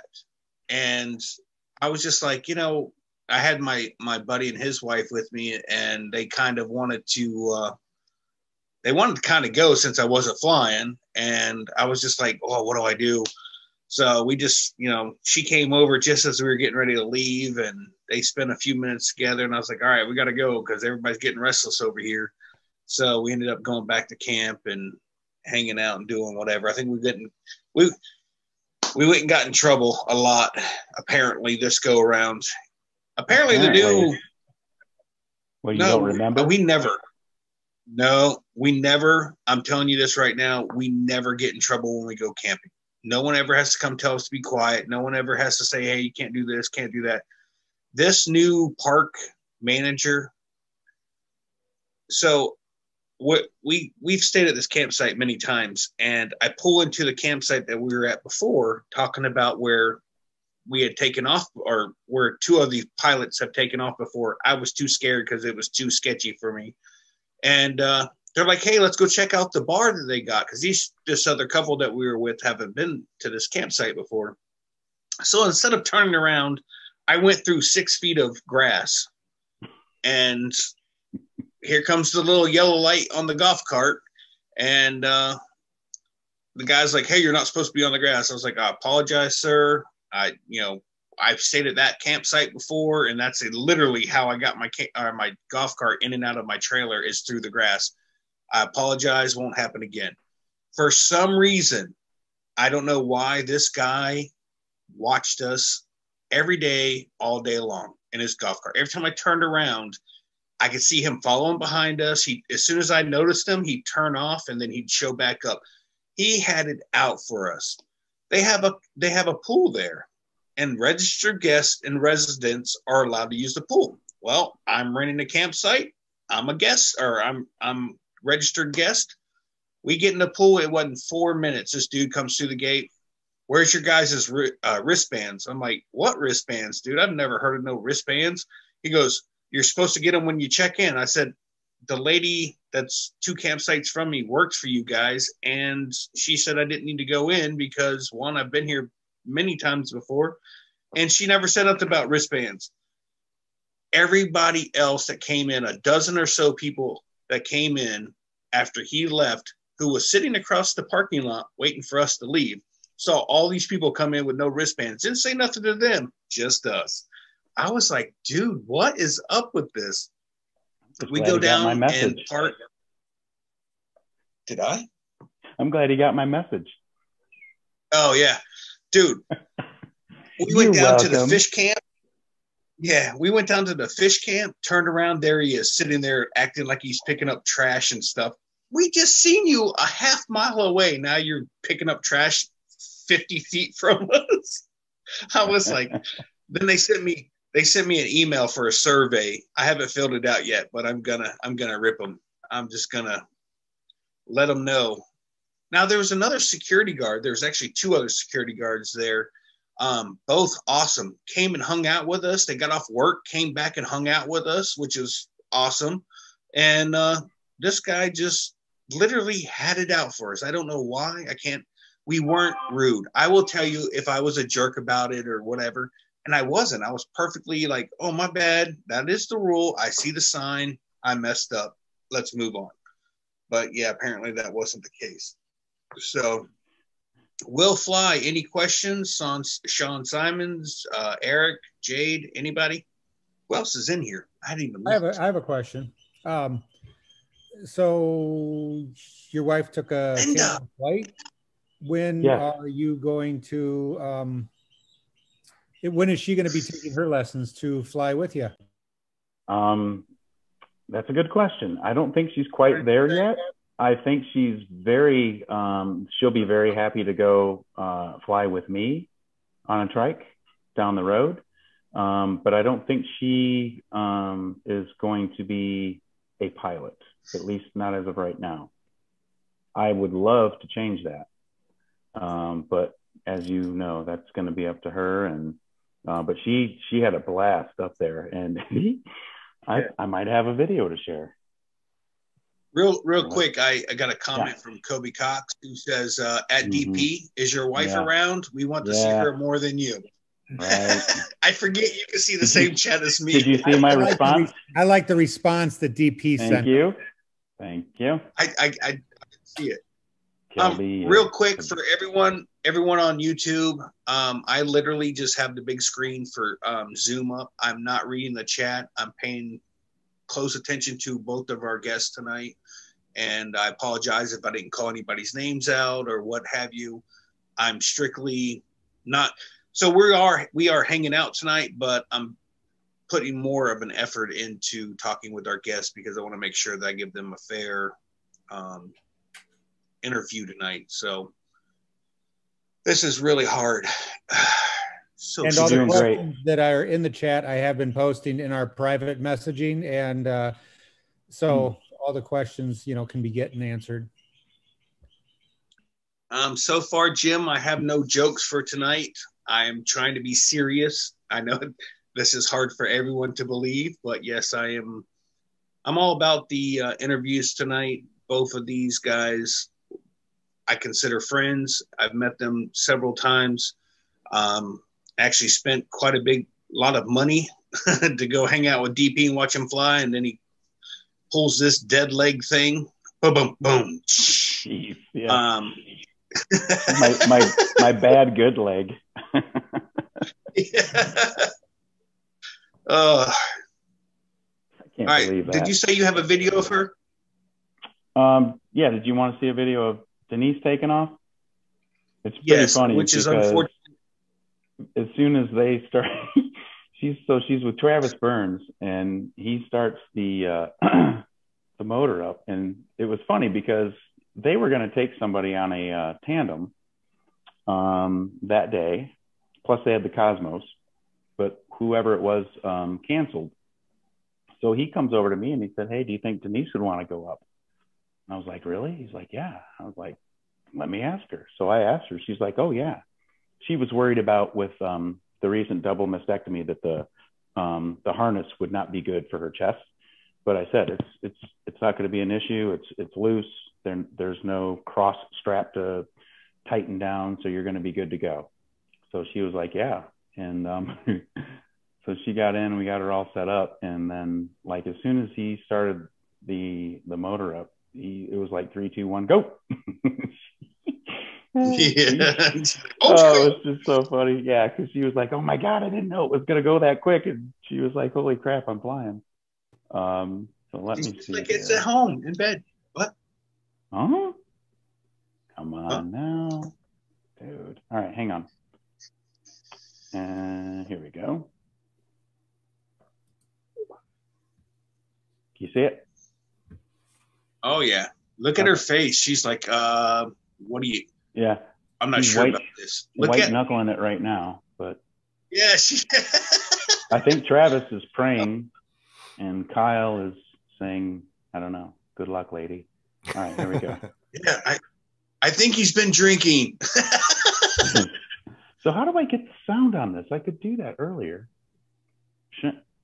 Sean Simons, what am I doing wrong? Do I have to mute myself on Zoom to have this come through? No, when you shared it, did you check both the boxes for both sound and optimize the video? I don't know. All right, close that out. Close or stop your screen share, then go back into screen share, and then before you hit the video, it should have the 2 boxes at the bottom. Ah, hey, look at there. Should I One optimize says it as well? outside. Yes. Okay. That way it won't like be jumping. Right. It'll be. I had other goals that are already passed beyond. It may not be something to talk about on here, but I had other goals to get to, and I've just overcome them. But yes, to walk is the first thing, and then that's the best thing. But I mean, this was definitely a life changing. I mean, some people could say, "Oh, I'm out and I'm done with this," but whose was that? Yeah, that was weird. It's DP's, I believe. You probably have another tab open that you probably need to close or mute. Oh, good Lord. All right, I'm going to stop. Yeah, I see Nick talking there. All right, hang on a minute. Turn that, close that window out, because that's what's coming through is that audio. I feel like Shane right now. You feel great okay. then. So the YouTube video somehow got unmuted. All right, here we go.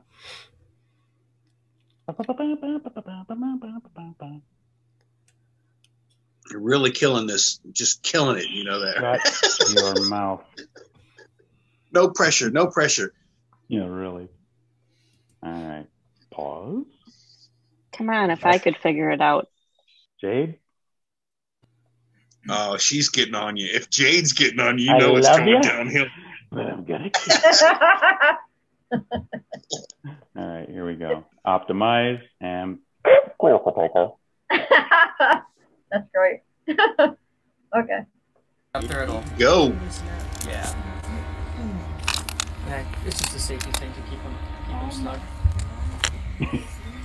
Look at her face. She's like, just said, "Oh my I God, may I have can't messed believe up." I'm gonna go fly." Look at that Cosmo right there. What's up? Sweet. That thing is so smooth.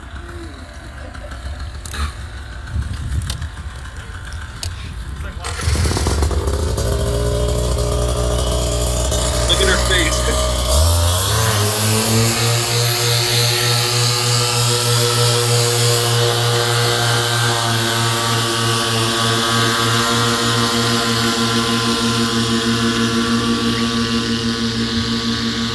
We gone.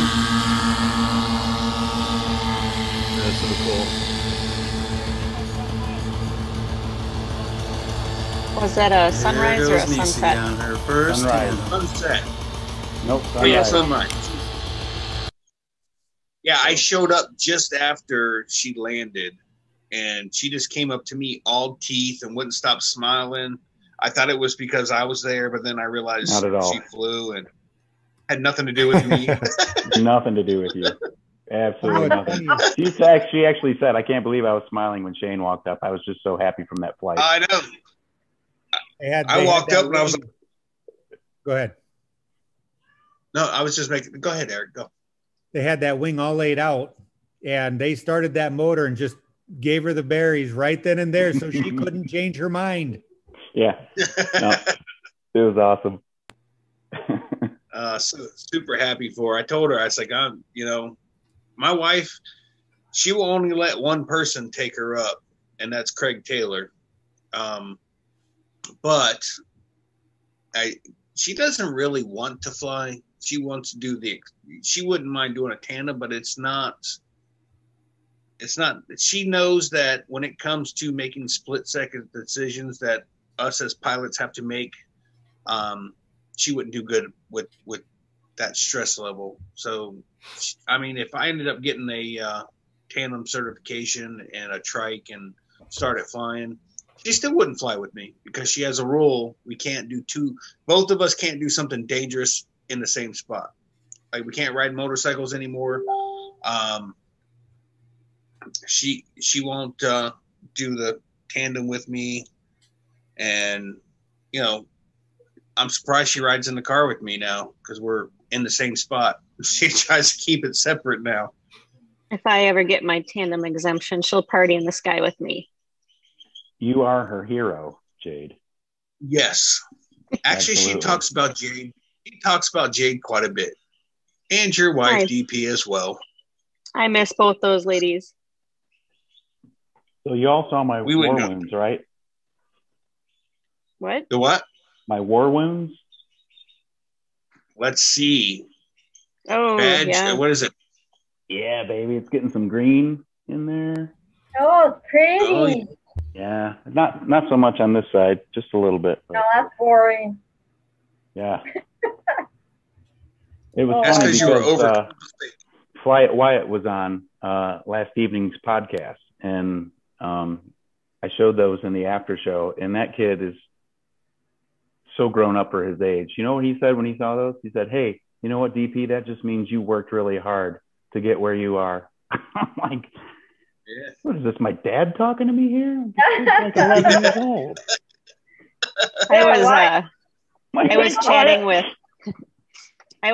with Wyatt's mom during that show, and towards the end when they were in the after show, she said, "Yep, he is doing this all on his own, and we're listening from 2 rooms down, but they had to drive to his grandma's house so they could get better reception for internet, so they could do that show, and they were an hour away, and they were still waiting to go home after that after show yet too." Oh, wow. Yeah. I wanted to tell him to get to bed, but he was like, whatever you need me for, I'll be here. She said Yeah, they right? just do everything just to, to let their kids smile, make them happy. So I told them they've done right by both their kids. They're doing a bang up job for sure. He's Exactly. They are. He's an impressive young man. Again, I will say this. As a parent, we didn't realize growing up or having our kids growing up how much of helicopter parents we were. There is no way. My wife and I have sat down and talked about having our kid at that age being flying and stuff.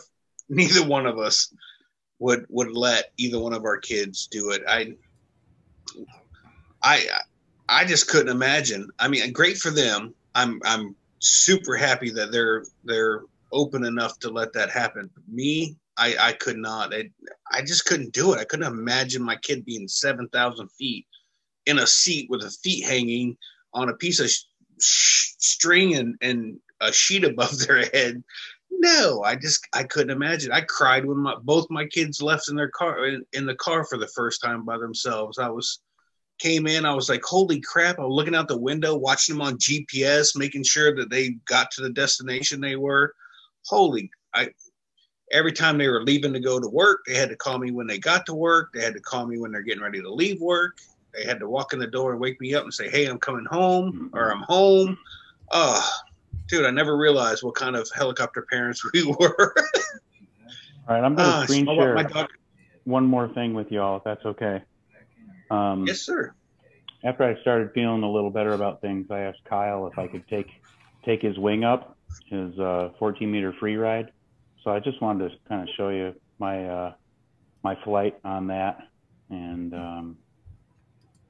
tell me what you think. This is me. Wow.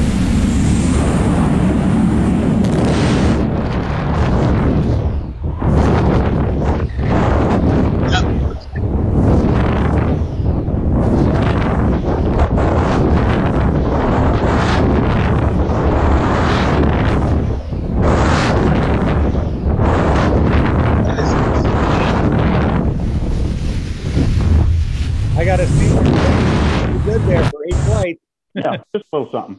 You Just wanted to share that with not bad for a beginner, but Yeah, I could have done a little more with the brakes there, I'm sure, but just wanted to share that with y'all.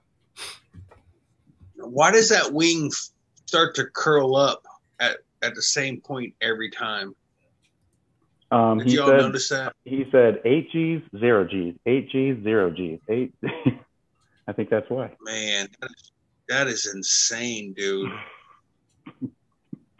Yeah, I thought I'd try it. I'm just glad it worked out okay. Wow, man, dude, that's I if I'm doing that, understand, go ahead and call 911 because I'm out of control. I'm passed out from screaming. Yeah. I'm passed out from the very first 8G pull, and the rest are just, I don't know, centrifugal force or something. But yeah, there's no way. I said to him, well, it's a good thing that you're 125 pounds because you can stand those 8Gs. Yeah, right. How do you figure out, is there a device that you can use to figure out the G's while you're flying? No, seriously, I don't know. I don't know. Is there an actual G measurer device that you can carry with you? You're not going to say because I know when I do or G string, spotter? but no, I'm kind of curious because when we go into when I do like spiral downs, I mean, I literally feel like my face is pulling down, and it still is. I feel like I'm getting smaller in my seat.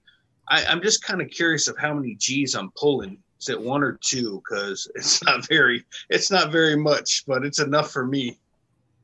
Yeah, I'm good for about a cheek and a half, and then I'll pass out, I think. Yeah. I don't know. I'm now into the chat now, just so you know. Mark Elroy from Paralife PPG says no thank you. This guy says no thank you to Infinite tumbles? But Infinity tumble. But will cage drag and tip drag on takeoff without even trying. I mean, really? I've got some other cool videos of him just taking off and doing wing tip drags, and it was fun filming him too while we were out there. Jim CR120 says that Fly Sky High has the G things. Let me go into my flight book and see if there's a G. I gotta just say, Jim CR120 is such a great dude. Man, it was so nice to meet him down there. And he came to my aid right away after I had that quad pull. He brought me a tube of ointment to rub on the muscle to heat it up good. So I seriously appreciate that, Jim. Great guy. Great guy. He is way more personable and nice than he is in the chat. Let's just say that. Face to face, really nice guy. He didn't have a bunch of questions. Actually, I think Thursday, I believe he may be coming over here. We're going to end up doing a beach flight on Thursday afternoon, I do believe, if weather permits. Yeah, he came over, and you came up, and Ripa was there as well. I tell you what, man, that meant so much to me. Can't even. Oh, here we go.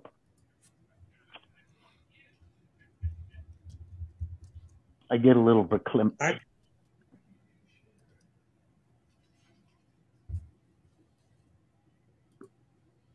I do not see a G's. How many G's you pull on?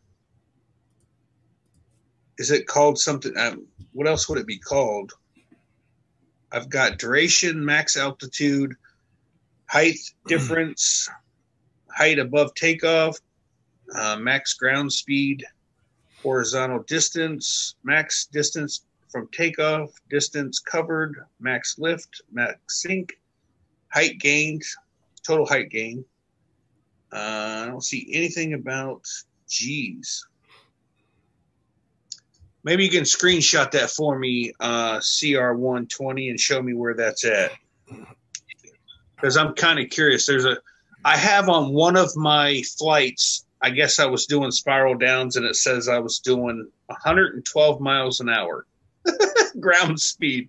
I'm like, yeah, I don't think so. That's probably not true. If I need a meter to figure out how many G's I'm doing, I am doing something wrong. Your wife's going to kill you. That's the funniest thing yet. Oh, man. Hey, and So, also, yeah. let's congratulate Nick. I don't know if he's on here at all, but from, how do you say his last name? Perrine? Perrine. Oh, yeah. He also did his first flight last night. So He did. congratulations to him also. He's on that Rebel. He's on that Rebel with the Adam 80. And yeah, he took off and he landed on both feet. So awesome for him. Mr. On second Self-taught. page. Yeah, I don't think he's in. Second page.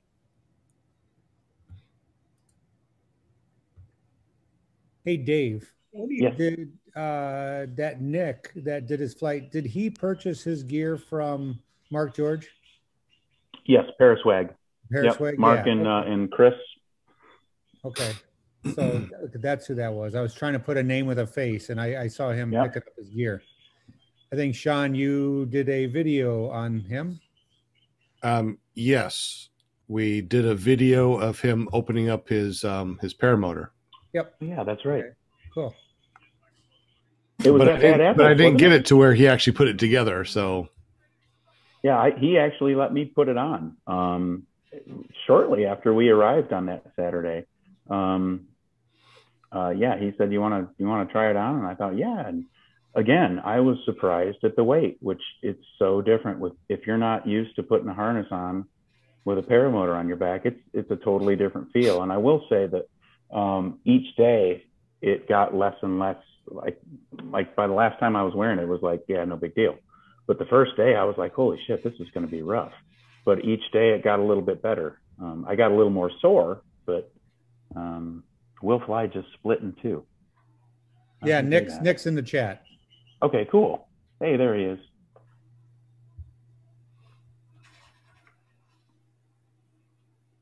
Sorry, now I'm all trying to figure out the G's on this thing. I want to find the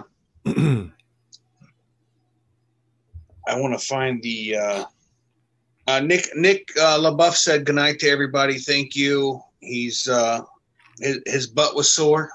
I guess spending too much time with but yeah, he's one hell of a dude. Like I said, if you guys can help out in any way with the with his GoFundMe, he did have this accident. He does not have health insurance, and definitely has a crap load of medical bills. So, if there's any chance just $1. I mean, if you can do more, great. If $1 is all you can do, it all helps. Trust me, it all helps. So, anyways, I am trying. I will have to try to figure out the Skyfly High. Sean, if you could take over for a second, I'll be right back. I think there's someone at the door. All right. Well, definitely go get that. Congratulations, DP. That's really cool. I've really been enjoying watching your progress. And you are actually ppgfootlaunch.com. So if anybody wants to check out your videos, go to ppgfootlaunch.com, which is a pretty unique.com. How'd you come up with that one?